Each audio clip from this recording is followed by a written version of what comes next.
Well, first of all, thank you. As I said, my name is Sven, and I represent the International Federation of Liberal Youth, which is the largest liberal youth network in the world. We have 90 to 100 member organizations all around the globe, representing 1.5 million young liberals. So we are recruiting political youth organizations in the liberal spectrum, as well as think tanks, as well as NGOs that are broadly working within liberal democracy, the rule of law, and the protection of individual human rights. I also am a researcher, a PhD student at King's College London, and where I draw also some of my research for this project from. In my academic career, I mainly focus on the topic of political responsibility. So, for example, if you vote for an autocratic structure, or if you vote for a non-democratic candidate in an election, are you responsible for the political outcomes that these candidates generate? So I'm a moral philosopher by definition, but today I will walk a bit through some political theory and some clarifications that I think are helpful when we talk about populism. And I aimed to have this as kind of a reflection out there. There's a lot of evolving literature on the topic, as well as a lot of course, civic engagement with the topic, so I tried to blend both of them. The motivation for me was, when I encountered the topic of populism, I encountered it very personally. I study in London, so Brexit has been occupying the country for 3 years in the United Kingdom, and there's a lot of polarization in the country going on. And sometimes, especially in the beginning, after the referendum, a lot of the narrative that was put out is like, okay, populist movements, also Trump and others, they are driven by this kind of old ideologies, like nationalism, far-right ideologies, conservatism, and like the older voters gave the youth this kind of burden with them. That's especially present in the United Kingdom, this narrative, based on also, of course, the data that we have from the Brexit election. However, if we look at this chart, this is just from yesterday, after what happened in the state elections in Saxony, we see here is the youngest age group. Does the clicker work? No, but if you see the 18 to 29 group, the strongest party here is then the AFD, followed by the Greens, and then the Christian Democrats. So this populism, this revival of old ideas, is maybe not only the old ideas, because it also resonates with young people, and you see here a clear polarization patterns in many societies. I will call this later on the great new alignment in politics. But for that great new alignment to understand, I will base this talk on a couple of remarks about populism more generally. As I said, I try to combine my knowledge that I have from working in youth work for quite some years now on an international level. So I've engaged in many societies with civil activists and political activists that are suffering from populism or even post-populism. Like, let's say Putin is somebody who is a role model for many populists because he transformed the society towards autocracy. I think that's a very famous argument made by, for example, the book The Road to Unfreedom and stuff like this. And then I will combine it with some of my political theory knowledge that I have from my academic work. So I conceptualize populism based on what the current literature says about populism. Then I introduce pluralism as the anti-concept. I think populism is best understood as the backlash to pluralism, or in the political liberal tradition. And so I will explain the political tradition of pluralism with the spin, of course, of liberal pluralism. But don't worry, this will not be a partisan presentation of any sort. By liberal pluralism, I mean something that is the defense of liberal democracy, which a concept is, I think, that we all very well understand. And then lastly, I will say that this populism is best understood not as a revival of old ideas, but a backlash to the winning set of new ideas. So it is the dialectical structure that we have, and populism is a new threat, and it evolved as a backlash to the success of liberal democracy. Lastly, I will also, and this is then I guess for some interesting, for some controversial take of my presentation, I say this roots of a complacency of the liberal movements and of liberal Democrats. And I will here aim at especially Francis Fukuyama, who predicted the end of history has come, and I think populism exploited this very well. I do that with the case study of Viktor Orban. Of course, I have very limited time, but I will try to mention why Viktor Orban is so relevant to this case. Okay, So, conceptualizing populism, there is much in the media about populism, but when we look at the different people that are named as populists, some puzzle pops up. So, if we all have some intuitions who is a populist and who is not a populist, and here are some that come to mind when we talk in public discourse about populism. So, we talk about people like Orban, we also talk about Erdogan, Geert Wilders is one of the prototypes, I think. Then we also have like some intuitions about Trump, and we have Modi, Le Pen, Duterte, Chavez. They all pop up in the discourse about populism. And that already poses then some sort of puzzle, because some of them are what we consider classically the right wing, and some are what we consider left wing. Like Le Pen has this very strong sense of nationalism, but on the other side, she endorses very strong left wing policies. Nigel Farage, on the other side, would be somebody who endorses very free market economics, even at some point, but also, again, has this very strong sense of nationalism. And there are many, many other cases. Also the weird connection sometimes, for example, like Viktor Orban spins this kind of anti-Soros strategy, but then meets with Netanyahu, who is kind of representing the conspiracy that he's behind, like kind of disclosing. So these are all these internal contradictions in the movement, and we have to try to make sense out of this. Okay. So, here's what the current literature, and here I mainly base it on Jan Werner Müller's work, who is at Princeton. I also base it on Galston, and Eric Kaufmann's work on populism. And I think here are some distinct features that help us to map populism. Again, it's not an ideology that we are familiar with and the value set can be declinated out, but rather that we have to look at the features that all of these people that I just put out there share. Conceptual analysis in political theory.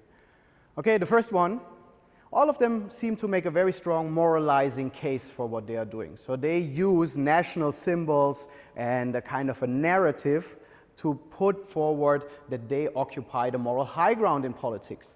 So you see that move with many populists that they invoke even the historical narrative. With Erdogan, we now see that parts of the Ottoman narrative is put out. With Putin, you see the Russian Empire is a very powerful narrative, and of course, national symbols, Christianity, these, depending on the culture and cultural context, are put forward. The next one is that they are anti-pluralistic in a very deep sense. They are anti-pluralistic on an institutional level, and second, they are anti-pluralistic in a metaphysical sense. What does that mean? First, they want to dismantle liberal democracy. Liberal democracy is based on a triangle of protection of individual rights, the rule of law, and pluralist democratic systems, so multi-party and civil society. This is the holy triangle of liberal democracy. However, they call themselves Democrats too, but they wanted the tyranny of the masses, which is very different. So for that, they have to dismantle the pluralist institutions that ensure the protection and rights of people and that ensure the rule of law and pluralist procedures in terms of multi-party system and in terms of a working civil society. Poland operates here as a paradigm case. In Poland, the current government goes after civil society very heavily and has shifted the tone in civil society. Viktor Orban, of course, is also a classic case. If you think of Erdogan, or again, Poland, also rule of law, is a nice case of what was one of the first things they went after was, of course, the independence of the courts. So this is one attack on the institutional level. On the second level, on a more metaphysical level, they attack that there is a diversity of viewpoints within a cultural space, usually the nation state. They attack that there are plural conceptions of what it means to be Hungarian, but put forward a homogeneous conception of this cultural space. There's one way to be a Hungarian, and that would be, for example, a Christian, very aware of the Austro-Hungarian tradition or whatever you plug in there. You have a family structure, you have a center kernel family, and all of these kind of narratives that you put in. So there is no plurality of lifestyles for this certain cultural group, but this identity group has one homogeneous overarching theme. So we have anti-pluralism on a metaphysical and institutional level. Next one, we already explored it a little bit. They all give forward the narrative of the proximity to the people. They represent the common man, which of course is puzzling for people like Viktor Orban, who was Oxford educated on a Soros scholarship, or for Trump, who has always lived in a life of prosperity and detached from, I think, the struggles of the everyday man, or the common people, as he calls them. Also, they make a very nice argument that I cynically can highly recommend. It's the silent majority argument. It's the silent majority is behind me, and philosophically that's a very nice trick because you can never ask a silent majority because they are by definition silent. So if you say the silent majority is behind me, I mean it's unfalsifiable in Karl Popper's words. So it's a very nice trick if you want to make political gains. However, I think that's just unethical and fraudulent. Next one is they are anti-establishment. This is this anti-elitism that we have talked about, but it's also this, we have the real sense of democracy. They hijack the word democracy. Again, this, when I later on elaborate on the mistakes that liberal Democrats have made, is we have used the word democracy interchangeably with liberal democracy. And liberal democracy is based on the protection of individual human rights and the rule of law and the civil party system and civil society there. They think democracy is the majority, or the tyranny of the majority, unconstrained majoritarian rule. However, again, this is not what most people have in mind when they talk about the virtues of democracy. Many thinkers in the past, from Alexis de Tocqueville to others, have warned about the majoritarian intuition. The leader focus, this is a kind of a subset of anti-diversity. All of them seem to overtake party structures over time and dismantle party structures, their very own parties. So Trump is, of course, a case where the Republican Party gets less relevant and Trump as the leader prevails. Viktor Orban, very similar. Erdogan and the AK party, very similar. So Putin, of course, very similar. So this, of course, takes away the party system. And this gives less power to the parties and focuses on leader figures. It's again this kind of transformation of a vivid liberal democracy towards this authoritarian path. Populism, and we have to be clear, at its final stage will transform liberal democracies towards autocratic structures. And that's the path to unfreedom, as they call it. Lastly, we also talked a little bit about this, is the classical case of politics. They exaggerate the us versus them narrative. So this is based in Carl Schmitt's seminal work, Politics as the existential battle of friend versus enemy. Okay, so that's the basic insight here. And liberals here have always said naively, well, it's not the us versus them. Politics is the joint cooperation, like society is a mutual venture of mutual cooperation. Okay, this is John Rawls. This is not how politics looks like nowadays. It's not a joint venture for mutual cooperation and benefit, but it's us versus them. We benefit and therefore we cut from you. We transformed what is called in economics positive sum games and reduced it to zero sum games. If we talk about the role of the state at the moment, that might also be a clue. Is it maybe that the way we designed our current politics is that it invites for power struggles and the winner takes from the other? Okay, or should we return more to a society where we can have mutual gains? So this is how populism looks like. Populism, in a nutshell, then here in its politics, attacks diversity.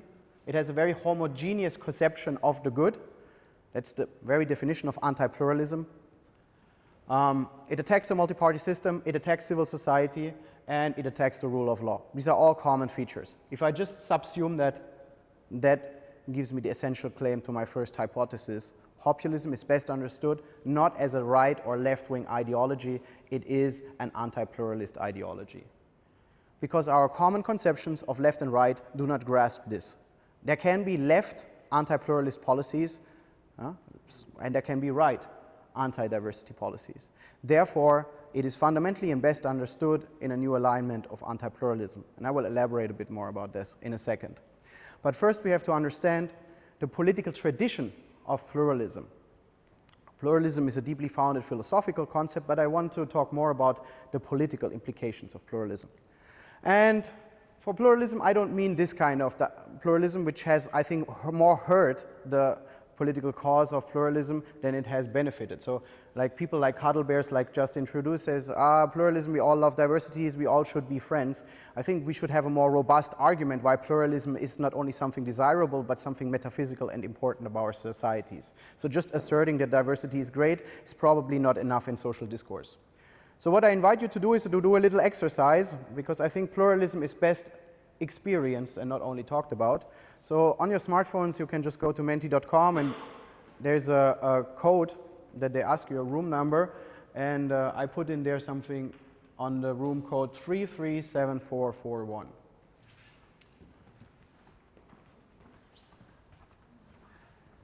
(737193). I prepared the code yesterday evening, so apologies for that. I didn't know they changed it.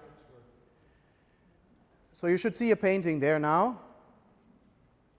So immerse yourself for 10 seconds in the painting. Look at it. Check your aesthetic intuitions about it. Okay. So, my first question is this painting beautiful?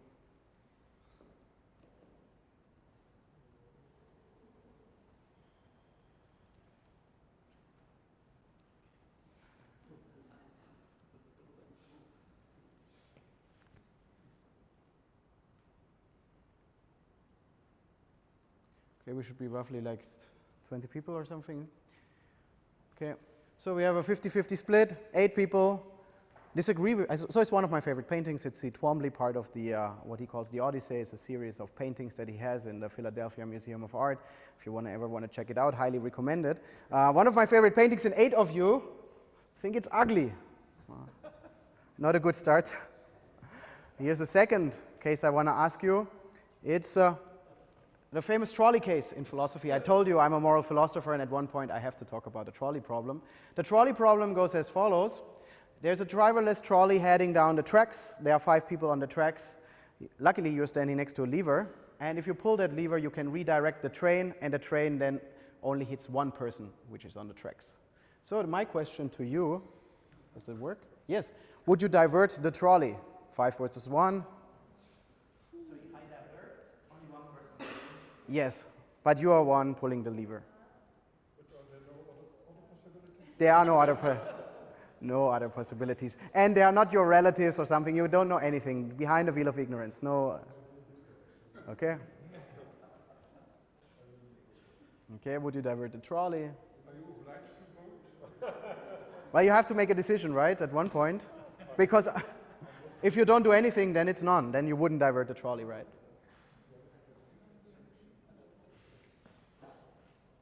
Okay, we are again, okay, 16. So, I wrote a paper why I think we shouldn't divert the trolley, because killing is worse than letting die. So 5 of you, no, the majority, 12 of you disagree with my ethical intuitions. Okay, I thought the painting was already bad, but now in ethics, even worse. Then, of course, for a good Monday morning or Monday afternoon, what is the meaning of life? So the thing will ask you a box, and you can just type in some words that come to your mind, some buzzwords. What is the meaning of life? I always get asked by my students, so I outsource this basically to you.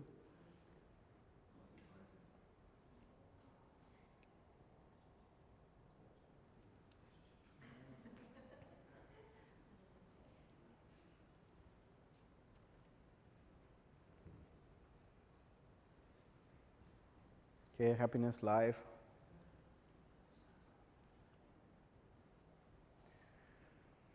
Friendship, responsibility.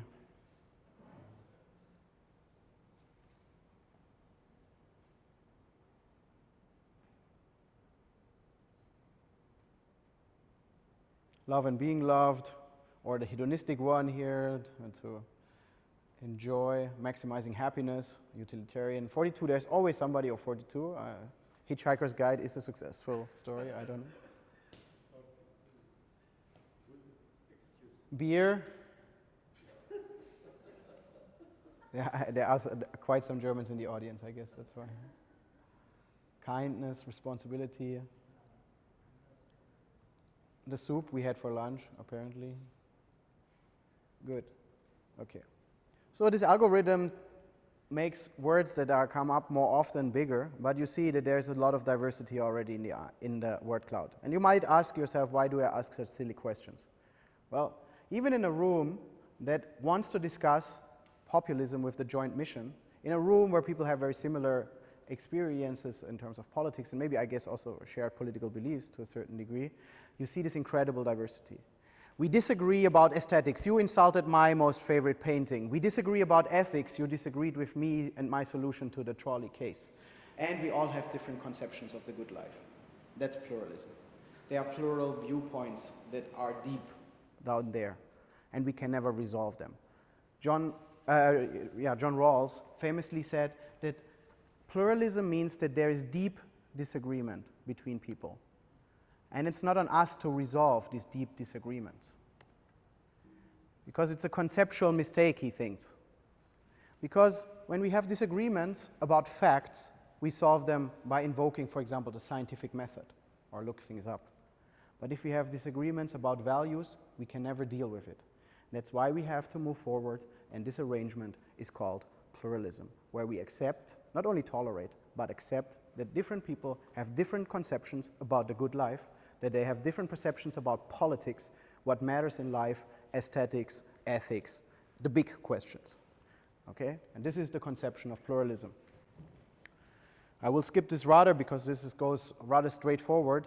Pluralism is basically coming from the virtue of tolerance, or as we now say, acceptance or toleration, whatever you want to invoke as a word.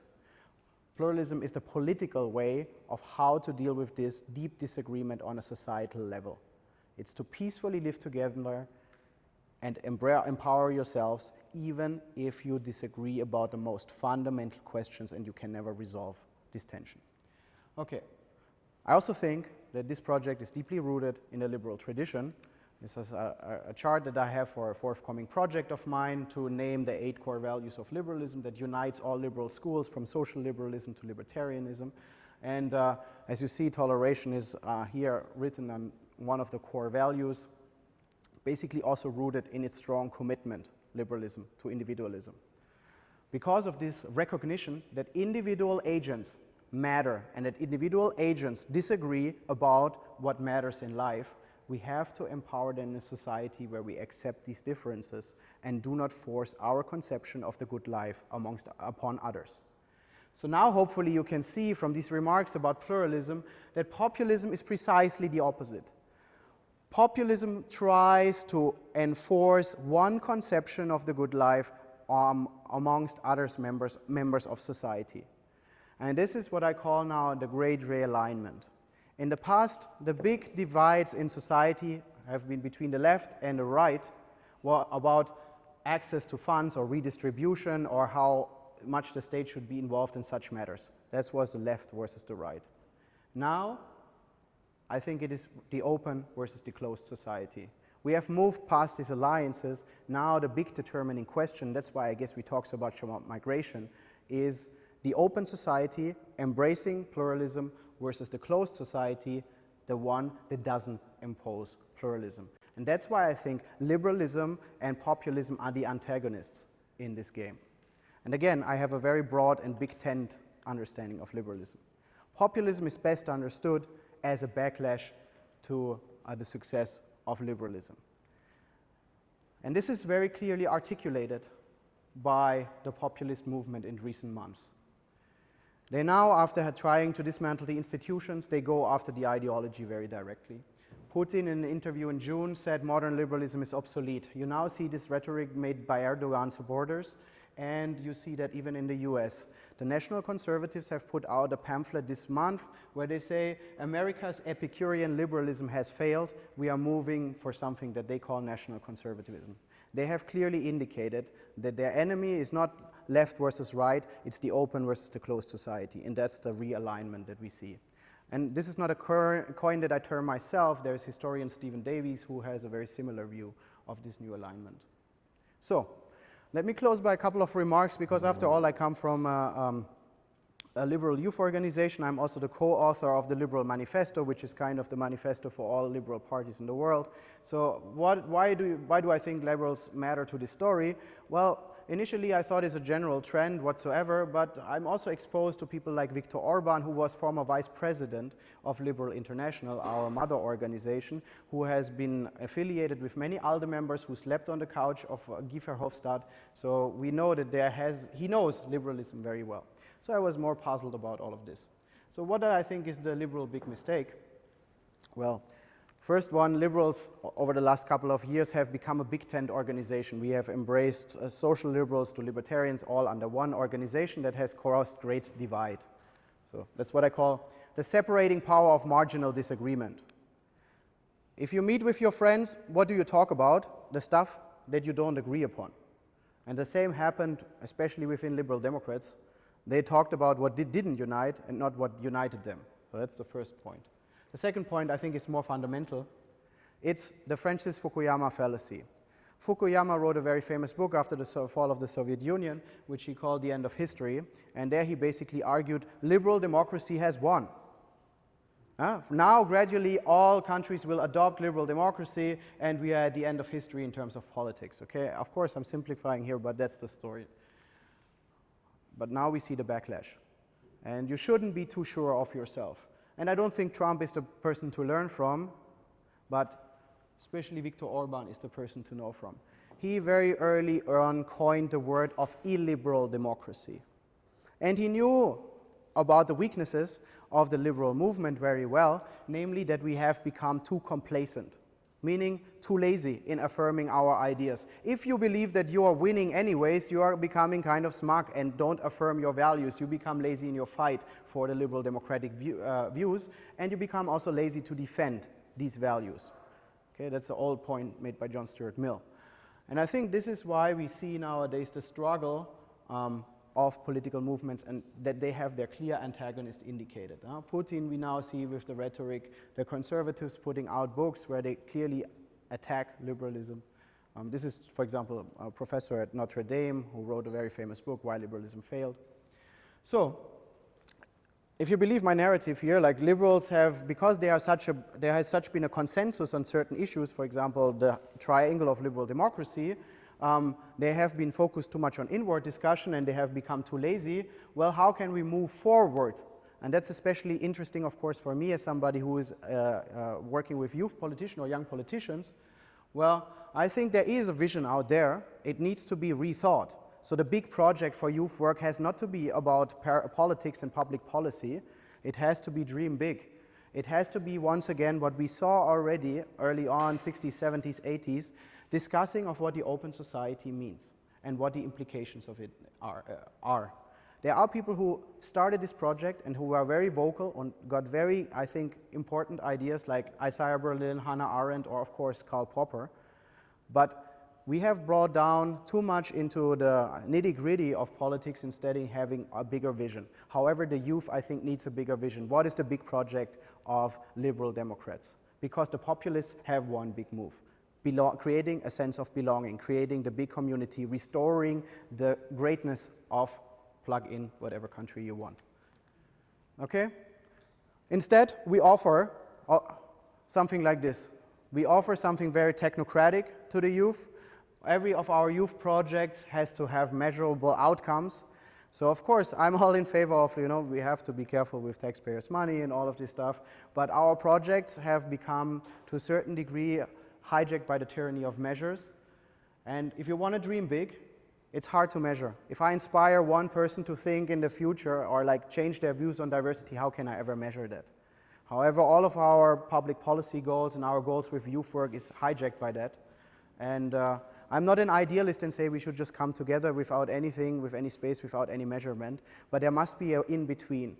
Selling a greater utopia, letting people deliberate about how the open society could look like, versus we are training a lot of bureaucrats that have to have this very narrow-minded project where public policy work.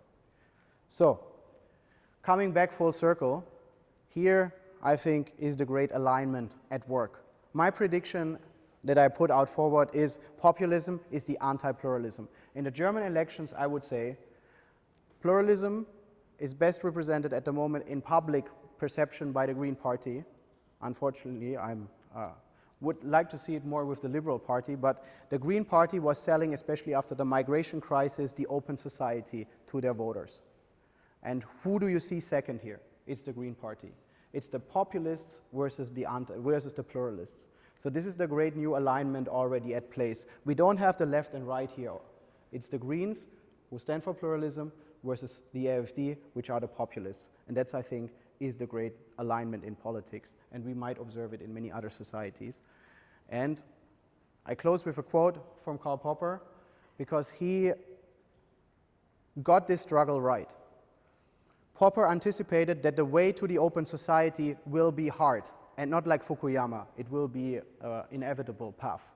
So what he says, the great spiritual revolution, the invention of critical discussion, and in consequence of thought that was free from magical obsession, so here he basically trashes all other systems, at the same time we find first symptoms of a new uneasiness. The strain of civilization was beginning to be felt.